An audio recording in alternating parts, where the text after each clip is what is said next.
אתה נראה לי מתוסכל. זה בגלל העבודה? כי אם זה בגלל העבודה, אתה זוכר את הבן של שושי. מתוסכל ובסוף נשאר בלי עבודה. טוב, לפחות הוא היה נשוי. אגב, מה עם הבחורה הזאת שאתה יוצא איתה? חבל שהיא לא יותר כמו אפרת. אגב, מה עם אפרת? נשארתם ידידים אחרי שנפרדתם, לא?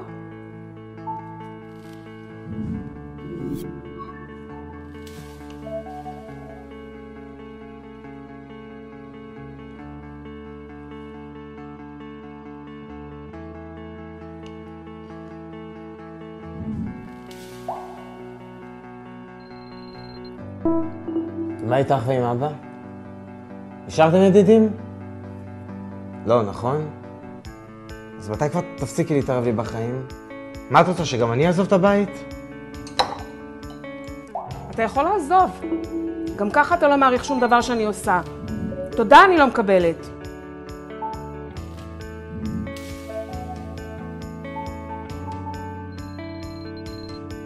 אמא. את זוכרת איך סבתא דיברה אלייך כשאת ואבא נפרדתם? זה לא היה נעים, נכון?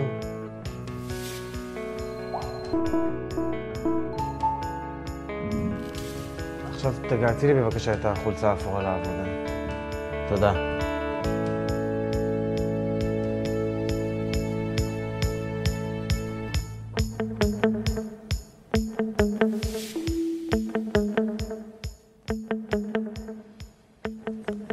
רועי, אתה יודע את סיבת הפגישה שלנו היום, נכון? כן. אז אני אתחיל. על פי הדוח של זילברמן, אתה מאחר באופן קבוע, בחצי שעה. אתה לא יזם, אתה לא לוקח אחריות. במילים אחרות, אתה ראש קטן. ובמצב הנוכחי של החברה אנחנו לא יכולים להרשות לעצמנו את זה.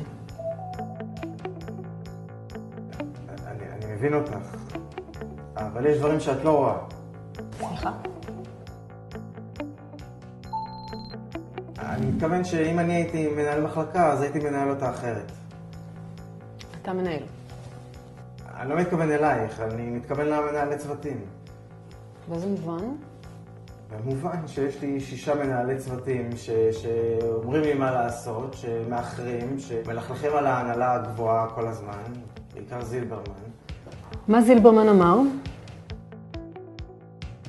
רועי, מה זילברמן אמר?